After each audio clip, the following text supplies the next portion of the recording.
Hello, ladies and gentlemen. This is another Justin and Max Games review of the game Oceans.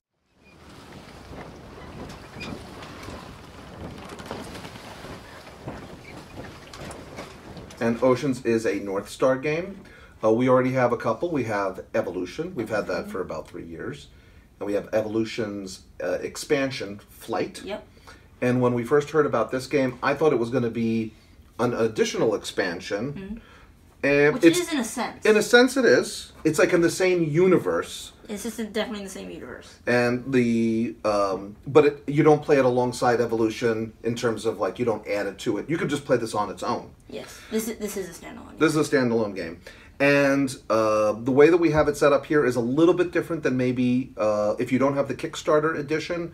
The Kickstarter edition came with little wooden fish. Wooden fish, which are just absolutely fantastic. And they also came with little... The plastic fish. Which we haven't played with. Because to me, once you go with these wooden fish, they're great. This is the basic ones. It's just little cardboard cutouts. And the cardboard cutouts are great, too. They're still very nice. Yeah, they're super nice. These are just, three-dimensional. Three-dimensional. And they're the same ones. The other thing that looks a little bit different in our setup, they come with little shields behind which you're going to put your tokens when you're aging. But the Kickstarter came with these little bags, which are incredible. It's not just pasted on. It's like somehow dyed in the either wool. Dyed in or I don't know. Printed it's somehow. Amazing. And each bag has its own animal on it. Each a different surface trait. And since Max has an octopus shirt on, where the octopus has evolved into a bicycle octopus, he can use the octopus bag.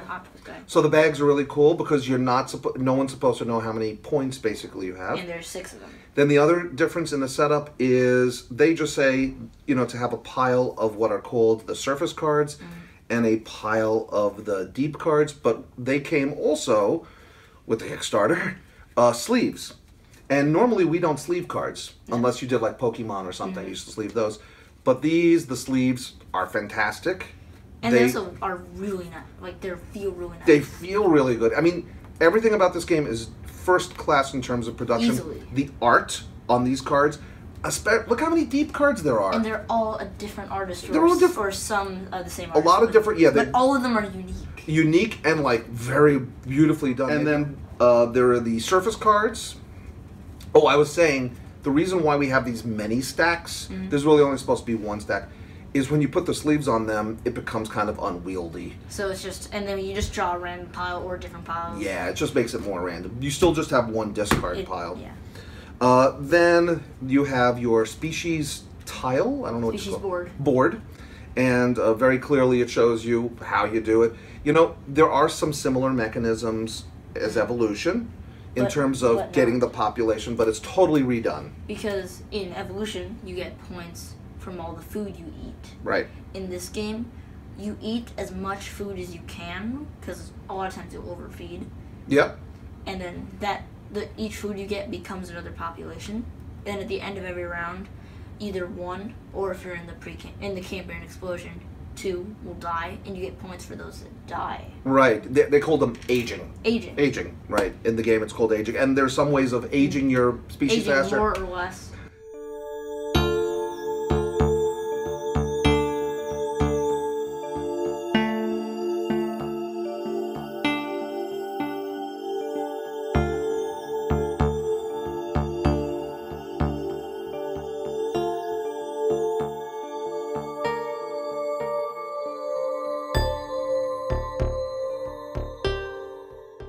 But you can overpopulate. Yes, you could overpopulate. It's an interesting balance. The issue of having different areas where you can, if you're just a foraging animal, you're going to feed from the reef.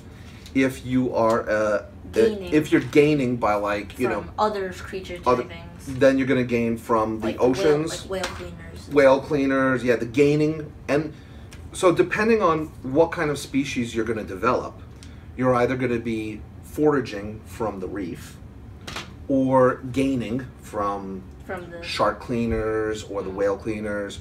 Which I find is a really neat aspect, because that's very thematic, because in the real ocean there are many creatures that will eat little bits of meat or parasites off of sharks or whales or larger herbivores. They depend on someone else surviving for them to survive. Yes. And placing your animal, maybe it Because feeds there's a lot of them with arrows. arrows, right? Oh, are you going to feed because that one, you think that guy's going to do well? Like this bottom feeder, it gains 2 after the species to the left is attacked.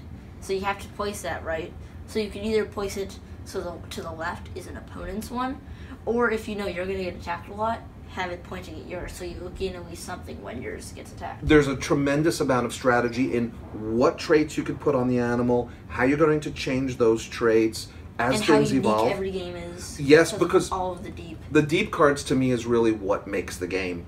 I mean, I love the game just as is, using because there's 12 different regular traits, and unlike Evolution, the original Evolution game, you could double up on traits. Yes, you could put 2 of the same trait and it will be twice as powerful. There's a lot of thinking in this game, because also depending on what ocean zone is empty, there are these like Events. these event cards that can occur and then stop occurring if it gets refilled, reoccur again, and then once this first area is open, then the Cambrian explosion occurs, which makes you age twice as fast, allows you to play deep cards, which you have to pay for. Which is another weird thing. You have to pay points. You have to pay points, to bring out a deep card, but that normally, if you use the deep card right, will give you more points back. Right. This whole game is about preparing for what you're going to do next. You're going to get these deep cards so that you could hang on to them. Get them earlier in the game, and then once the pre-game explosion happened, like I had 2, and I had this whole thing planned out. And as soon as the explosion happened, I just placed both out immediately. You planned ahead about what your strategy going forward was and how that was going to work. I mean, in a lot of ways, it's an economy game. You're building up your economy, which is dependent on someone else's economy. You're trying to maybe sometimes push them a little bit back, like modify what's going on here. Because there's generally 3-ish kinds of creatures you can have. Yeah. You could have foragers. Foragers who go in here. Hunters. Attacking, which will also be pretty attacking. Gainers. Gainers, which are dependent on another species doing well or poorly. Which is there's another way to make sure that it will gain is having it gain from you. Right, you could feed off your own. Like which I had done. I had a forager and a one that says every time a creature forages, takes 2 from that species. But mine is foraging enough. The 2 wasn't really going to make a difference. Right, so you got a big enough animal so that it was foraging a lot to give a little bit to your other animal because you could only feed one of your species each turn. Yes. However, all of the species that you have are going to age. So in the beginning of the game, you might have 2 species. 1 or 2. And then as it goes forward, I was able to maintain 4 at one time. For 2 turns. 2 turns, and then I just and then 3 of them died in 1 turn. I know, I had a really bad turn. Another thing is, don't expect your creatures to survive the whole game. They will either go away. They'll go extinct, be changed. Yeah. Or they'll just be pushed out by deep cards. Which is another thematic thing. In Evolution, an animal that didn't adapt to its changing situation. The pre-Cambrian is probably not going to do as well in the Cambrian. Right, exactly. It's going to need to adjust, and if it doesn't, it goes extinct. It goes extinct. Which gives you more room to, because if you only have 1 or 2, and then 1 dies, that gives you another one to have deep cards on it. Right. Which will give you 2 that are really good. Now, one of the things that I prefer on this game over Evolution, and Evolution's still a wonderful game. Evolution's still good. And I know you love it. Like the one thing I didn't like about Evolution, or I like more about this, is because I'm more of a Euro style player, and this reminded me more of a Euro style game with everybody taking a turn, planning out what they're going to do, set up for the next thing, and then go to the next player, and then you see. Now, there's a lot of things that will react. One person does something, and everyone else has to, oh, did that thing do for you? So you have to keep a lot of things in your mind. So the complexity level of this game is a little bit higher than medium. I would say medium plus. Medium plus. If you play with the deep cards. If you play with the deep cards. And then we did also this. And then we did change one rule slightly. Which one was that? With the amount of fish that go out. So in the rules, it says that you're supposed to have a certain number of fish depending on how many people are playing. And then you sort of make even-ish piles and put them in each of the zones. Then it's modified in before the first round with a card. The migration, which is a whole other thing. That's a whole other thing. But we went with very even. We counted out 30, 30, 30, 30. Plus whatever. That gets into another thing that we do that I would suggest players consider, especially if you have these beautiful Kickstarter pieces, or even if not. In the game it says, by color is how many you add. So if it was 2 players, you're playing, I think, with all the orange fish. 3 players, you add a color. What we just do is we just mix them together. Get the baggie.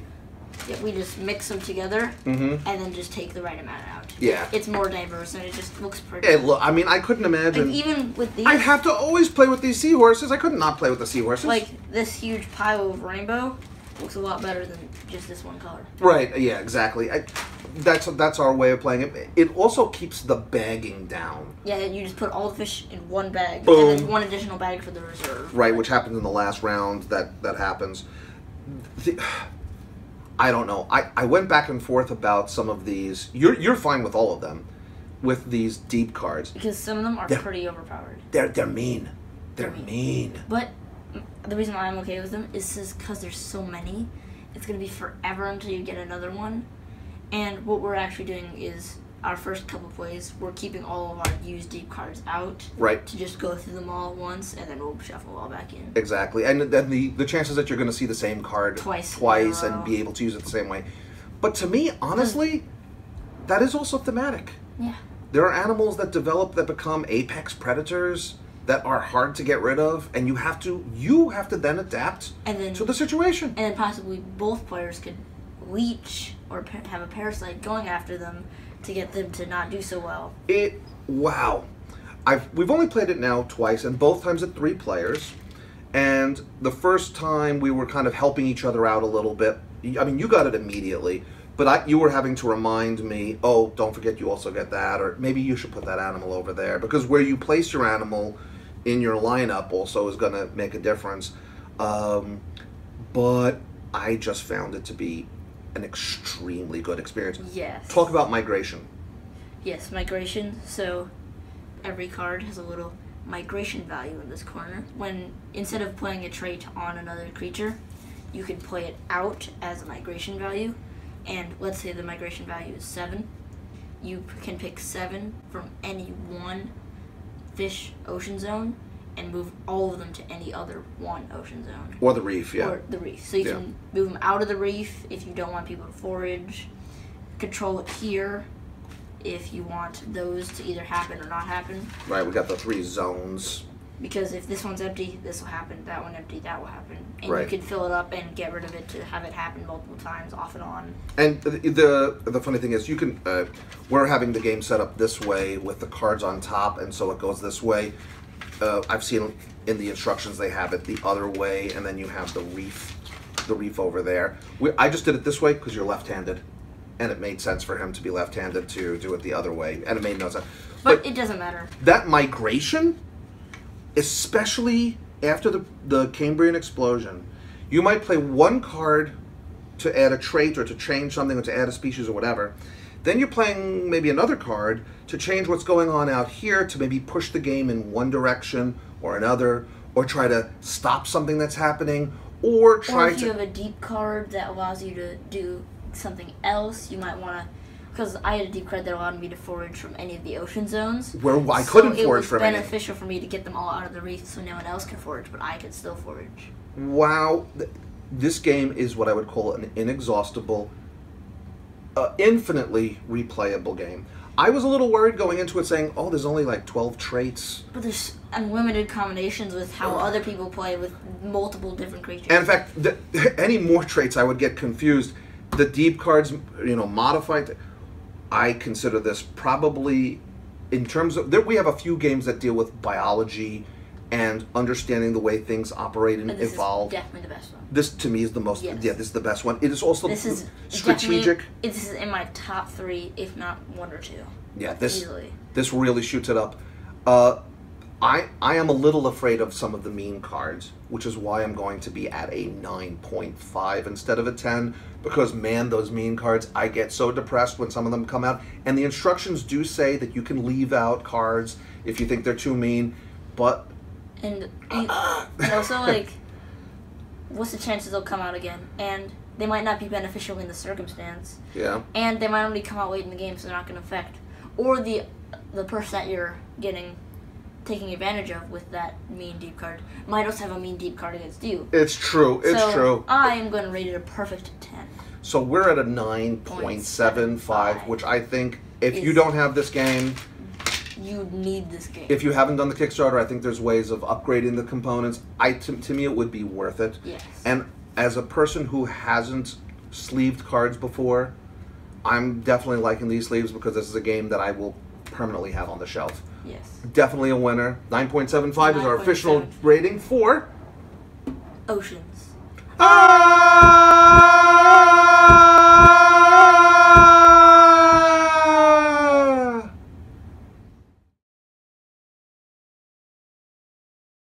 Another thing about this game are these little point tokens. So, in the rules it says the first player gets 0 additional points.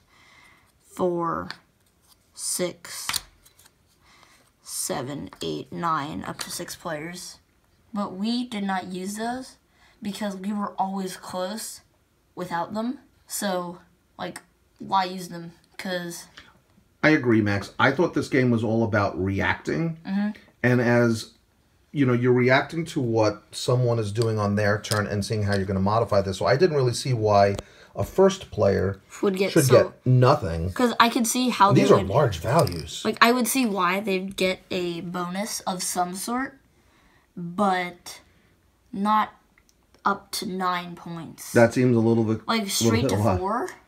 Like, that means the first player would have to win in just our 3-player game.